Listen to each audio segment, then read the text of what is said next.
Bonjour à tous, c'est Tonton Jus et aujourd'hui on va faire le bilan lecture pour le mois de avril et mai.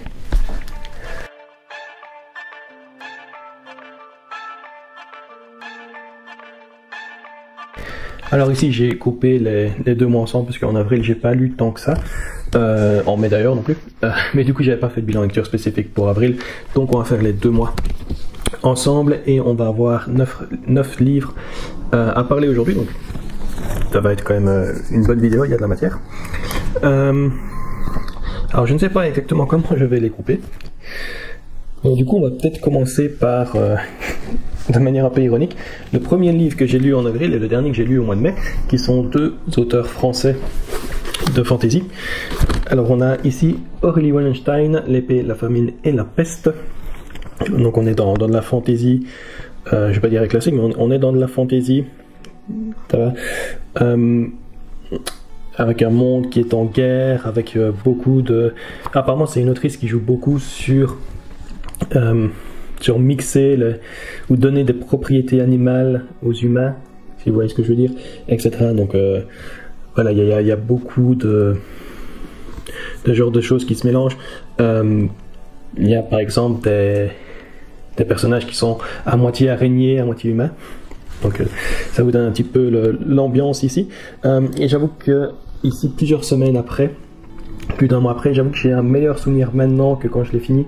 Je sais qu'il y a 2-3 trucs qui m'ont dérangé. Le world building pour moi est un peu trop léger. Il y avait parfois des dialogues qui sonnaient un peu faux. Ça va, mais dans l'ensemble, j'ai quand même assez bien apprécié les différents personnages. On suit 3 personnages, un jeune garçon, une fille qui de mémoire est plutôt adolescente, et puis un homme quand même qui a déjà vécu pas mal. Et donc on a vraiment un casting assez diversifié à ce niveau-là. Et l'intrigue, je vais pas trop parler de l'intrigue parce que j'ai envie de rien spoiler, mais dans l'ensemble, je sais que j'étais assez mitigé en le finissant. Je ne savais pas encore si j'allais continuer la série ou pas. Mais ici, voilà, comme je l'ai dit, j'ai un meilleur souvenir maintenant après quelques semaines, pardon, et je vais probablement acheter le tome 2. Enfin, peut-être pas acheter tout de suite, ça peut attendre à la fin d'année, on verra, peut-être à Noël. Mais en tout cas, je lirai probablement le tome 2, même si je ne suis pas hyper pressé. Mais j'ai quand même envie de voir la suite. Alors, malheureusement, un autre auteur français qui, lui, m'a assez déçu, c'est Guillaume Chamanadjian, Le sang de la cité. Premier livre dans la trilogie Capitale Sud, qui apparemment forme une plus grande série, je pense, qui est appelée La Tour de Garde, si je ne m'abuse. Alors pourquoi il m'a déçu? Il y a beaucoup de choses que j'ai appréciées. C'est un roman fantastique, on est à la première personne.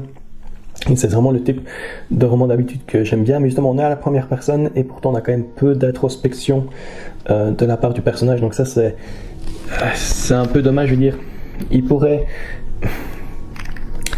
écrire ça à la 3e personne et on ne perdrait rien en fait. Donc c'est ça qui est un peu dommage. Si un auteur prend le temps d'écrire à la première personne, il devrait essayer de développer beaucoup plus l'aspect psychologique, l'aspect émotionnel de son personnage principal, vu qu'on est réellement ici à la première personne, et donc on est réellement dans la tête de la personne du personnage. Donc ça c'est un truc qui m'a déçu.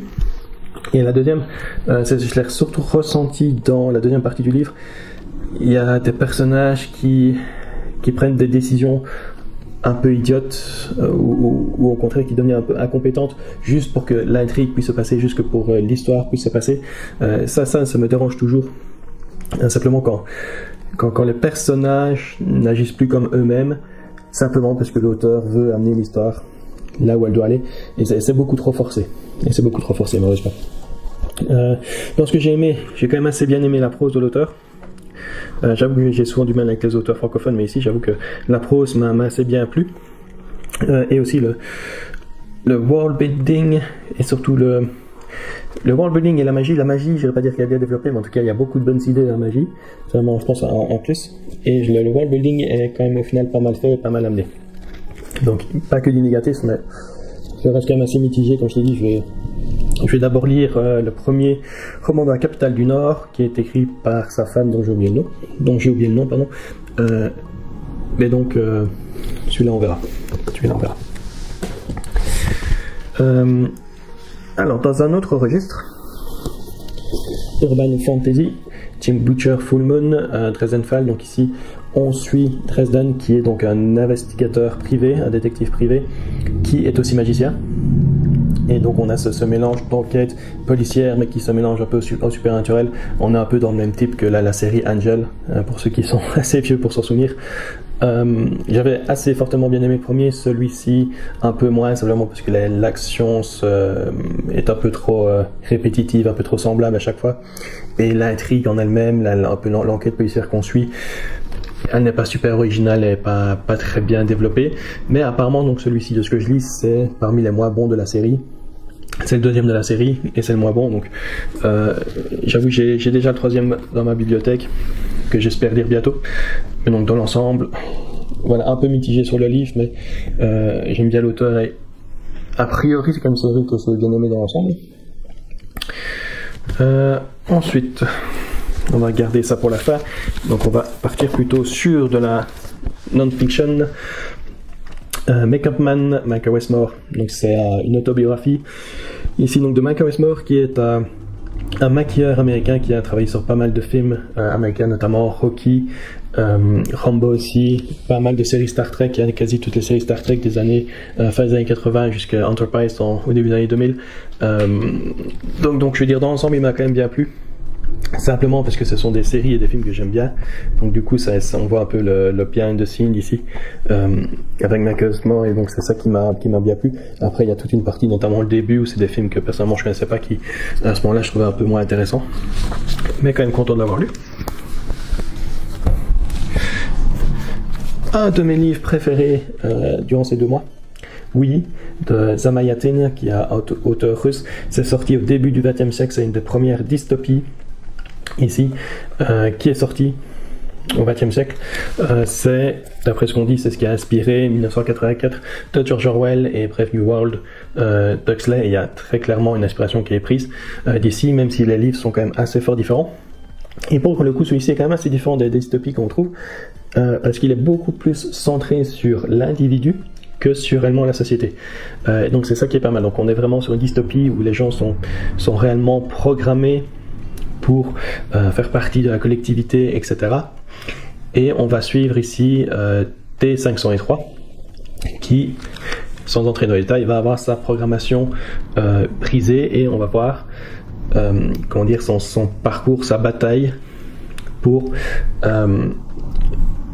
interne pour voilà, réussir à complètement briser. On le voit vraiment qu'il se bataille avec lui-même, parce qu'il a d'un côté sa programmation fonctionne toujours, il a envie de faire partie de la société, etc. Et d'autre côté, il commence vraiment à avoir les failles de sa société, etc. Et donc on voit sa personnalité, on voit sa psychologie qui commence à être cassée dans un sens. Et ici le livre lui-même est un peu sur une forme de journal intime.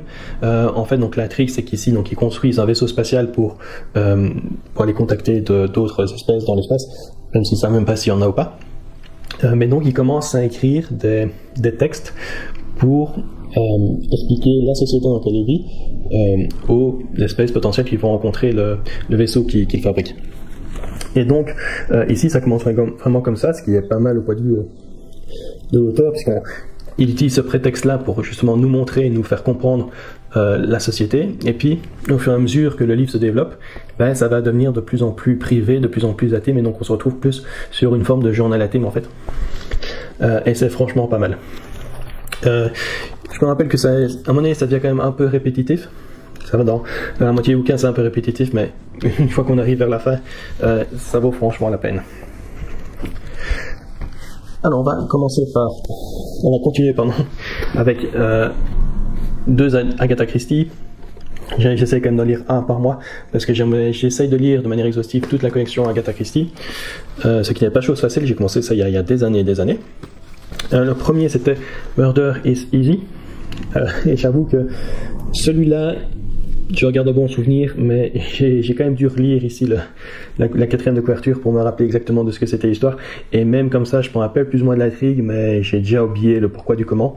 Ça va, mais voilà, je sais que je l'ai quand même apprécié en le lisant. Et ici Doc Locks, qui lui est dans la collection Poirot. Mais malheureusement, Poirot n'apparaît pas énormément, donc c'est quelqu'un d'autre qui va mener l'enquête réellement.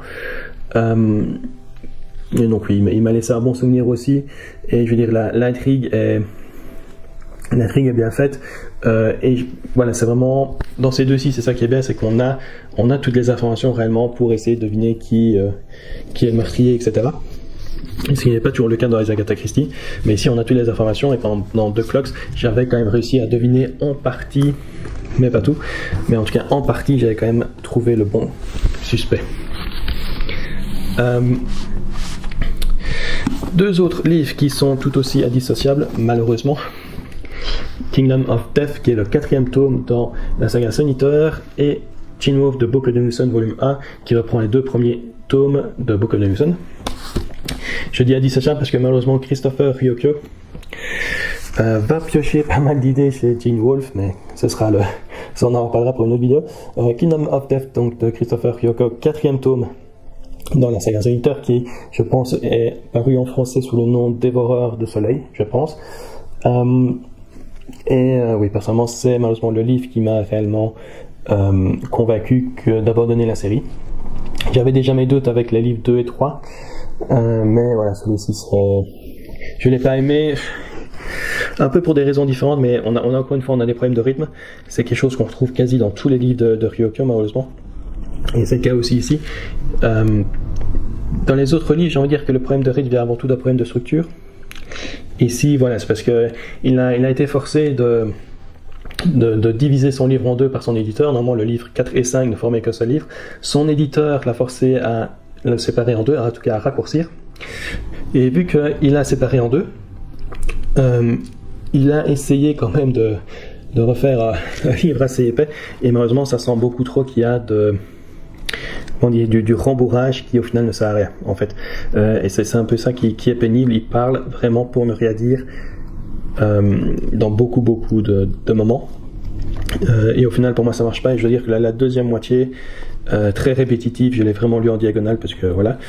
Et malheureusement aussi au point de vue des phases d'action, on a encore des phases d'action hyper longues. Malheureusement c'est aussi pour moi un défaut de chez Ryoko, il fait des bonnes phases d'action, mais qui ont tendance à durer plusieurs chapitres. C'est parfois pénible. Et surtout ici, on est dans le 4e livre, et on est vraiment maintenant dans des actions qu'on a déjà vues 10 milliards de fois auparavant.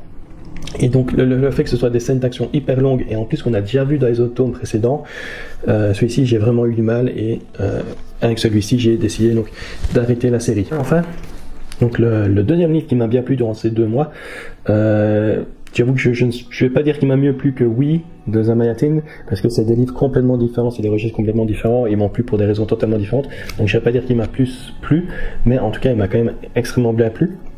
Donc Teen Wolf, The Book of the Muson, volume 1, donc c'est une série qui a été publiée en 4 livres, ici c'est les 2 premiers tomes. Et globalement, donc on est sur de la science-fiction, mais qui vont plutôt se lire comme de la fantasy. Je vais pas en dire plus parce que j'ai pas envie de spoiler. Mais c'est une lecture qui est assez fatigante, parce qu'on doit vraiment, non seulement on doit faire attention à tous les détails, ça va, ou en tout cas à la plupart des détails, parce qu'il y a beaucoup de choses qui sont cachées dans les détails, mais il faut aussi surtout bien tout interpréter à chaque fois en fait. Il faut vraiment, de manière continue, avoir un filtre qui va nous permettre vraiment d'interpréter ce que le personnage nous raconte. Et du coup, c'est quand même assez fatigant. Donc ici, c'était 600 pages. Et quand je suis arrivé à la fin, j'avais voulu continuer avec le deuxième livre, enfin avec les tomes 3 et 4. Mais je me suis forcé à faire une pause, parce que j'ai bien senti en arrivant à la fin de celui-ci que j'étais quand même assez fatigué à ce niveau-là, parce que comme je l'ai dit, c'est tout le temps tout à interpréter. C'est ce qui fait la force du livre, mais voilà, après 600 pages, ça devient aussi un peu une faiblesse. Dans l'ensemble, donc ici, comme je l'ai dit, on a le tome 1 et 2. Tome 1 est très lent à se mettre en place. Ça va, mais il m'a quand même bien plu. Mais c'est vraiment plutôt dans le tome 2 vraiment que l'univers, enfin que le monde et que l'histoire prend beaucoup plus de sens. Comme j'ai dit, ça a été publié en 4 livres à l'époque, mais c'est vraiment qu'une seule grande histoire. C'est un peu comme Le Seigneur des Anneaux, qui a été publié en 3 livres mais qui forme qu'une seule histoire. Ici c'est pareil, c'est 4 livres mais qui forment qu'une seule histoire. Ça va. Et donc du coup, je suis arrivé à la fin du tome 2, il n'y avait pas grand chose de résolu en tant que tel. Donc oui, comme j'ai dit, il m'a très bien plu, et je suis en train de lire le tome 3 pour l'instant. Et donc avec ça, on a fait le tour des livres que j'ai lus au mois avril-mai, donc on a 9 livres, ce qui est quand même assez standard pour moi. Et en général, j'essaie de faire un livre par semaine, mais ça dépend surtout que celui-ci, techniquement, c'est 2 livres en un. Mais bon, donc comme j'ai dit, pour l'instant, je suis en train de lire le tome 3, donc de Book of the New Sun. Il y a forte chance que j'enchaîne directement avec le tome 4. Prochaine vidéo, ce sera probablement mon hebdomadaire, même si tant que maintenant, j'ai pas énormément à dire depuis la dernière fois. Donc, à voir, et dans tous les cas, je vous dis à bientôt pour la prochaine vidéo.